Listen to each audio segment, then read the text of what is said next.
يا أهلا وسهلا، يا صباح الخيرات. وبغداد مثل الشمس، بغداد حبة هيل تشتم هوية الصبح ضحكتها صوت الريل. واليوم في العاصمة الحبيبة بغداد، بالتحديد في جامعة بغداد وقوس جامعة بغداد الجميل، ومهرجان السبت المنتظر.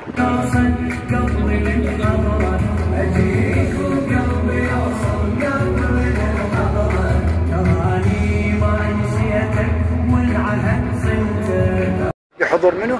بحضور المربي الشيخ حبيب الكاظمي. حبيب الكاظمي نحييه جميعا بالصلاة على محمد وآل محمد. يعني العشاء حبيب الكاظمي وآل محمد. وطال صبري بليل. طبعا المهرجان تضمن عدة فقرات.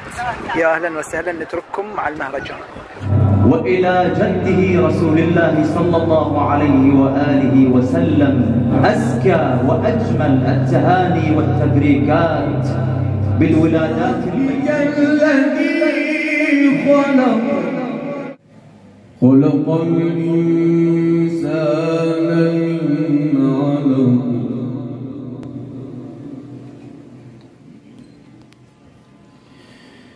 اقرأ وربك الأكرم.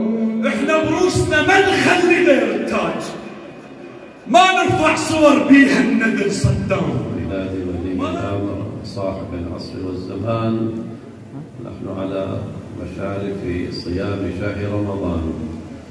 هذه مناسبة وهذه مناسبة.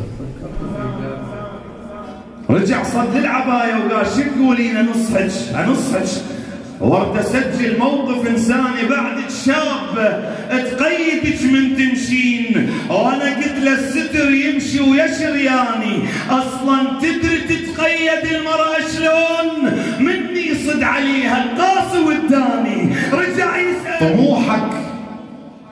طموحك لا يكون ايش كثر تعليقات واعجابات من وادم تسويها، طموحك كون منشوراتك بالفيس، كون المهدي يقرا وينعجب بها. فقول الظالم الأتى وقول الوحي لا فتى، علي مولى علي